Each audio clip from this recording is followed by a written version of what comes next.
Good. Shalom Aleichem, live at the Grapevine. This is the Kosher Run Review. I'm Yehoshua Worth with Mr. Mann. What's your first name? Hello. Hello. I'm Hello Man from the Beit Wine. Very good. Excellent. And that's from Eretz Israel. This is a traveling gig we have going on here. There's no clown suits or carnivals going on. This is wine. So we're going to start off with, going backwards here, I want to start with the Carignan. That's neat. Why did you pick the Carignan? I don't know.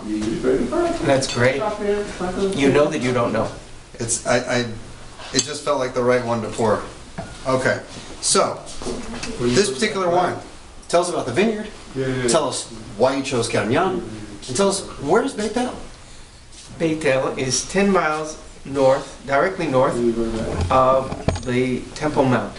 Right? Just take 10, and then you're invited. Everybody's invited. And get this gentleman a cup. I don't edit anything. Benjamin, will you get him a cup afterwards? Okay, perfect. Okay, so go ahead.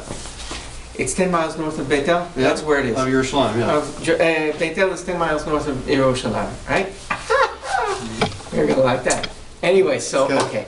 This vineyard I planted myself. I had this concept I was gonna make really. I was gonna make for the family, for the neighbors, some wine, and it was gonna be a small, vertically integrated business, and for the neighborhood.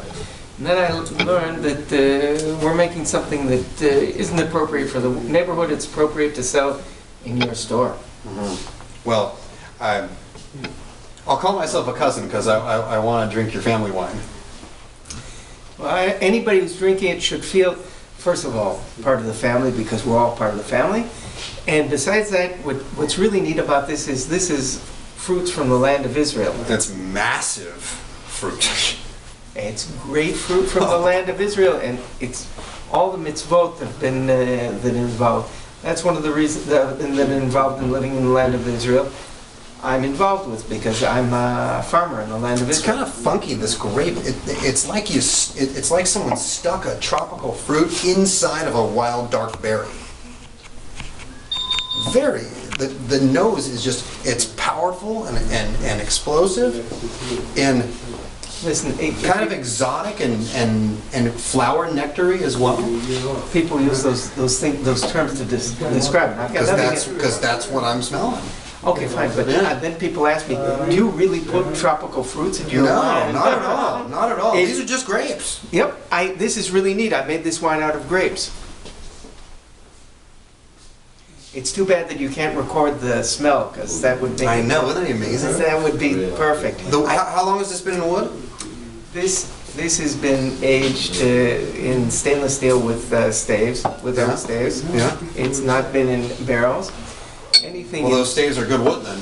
They're really good wood. Yeah. They're very selective. I would like to point out that. Awesome. Yeah, awesome. That's part of what you're getting on your nose. Is, yeah.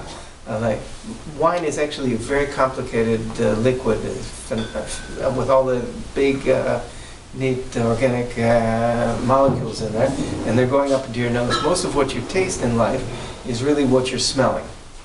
It's about 95% or something. Well, there's 4 or 5 things that you could taste in your mouth, and you know it's neat because somebody who bakes can tell you. How much time do we have left on there, by the way? 4:30. Oh, beautiful. Okay, good. Nice.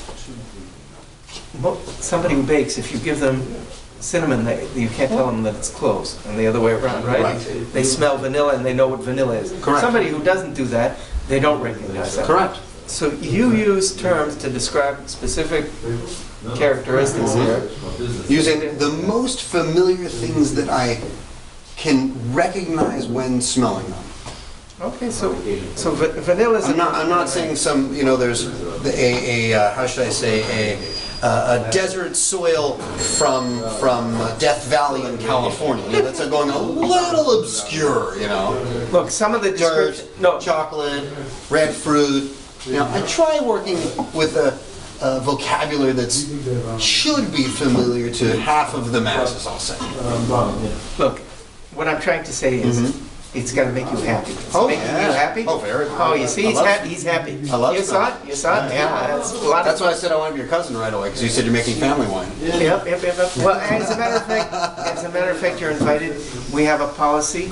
Anybody who comes for Shabbos, they can drink as much as they want on the Okay, well, premises. let's taste this on the premise here for now. Okay. L'chaim bracha. And I think it's been long enough now, I gotta say another bracha, so.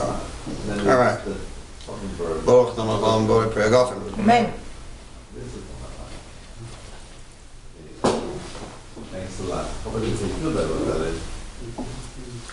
And I always tell people, open your mouth when smelling, close your eyes when tasting.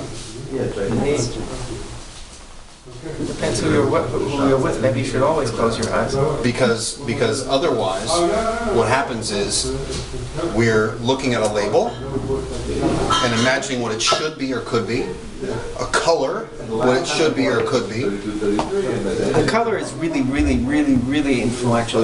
People, anybody who's judging wine, a professional judge for wine, the first thing he does is look at the color, and that's like a very significant fraction of his impression on it. This is dark in color. This It's is more of purple hue than red or brick.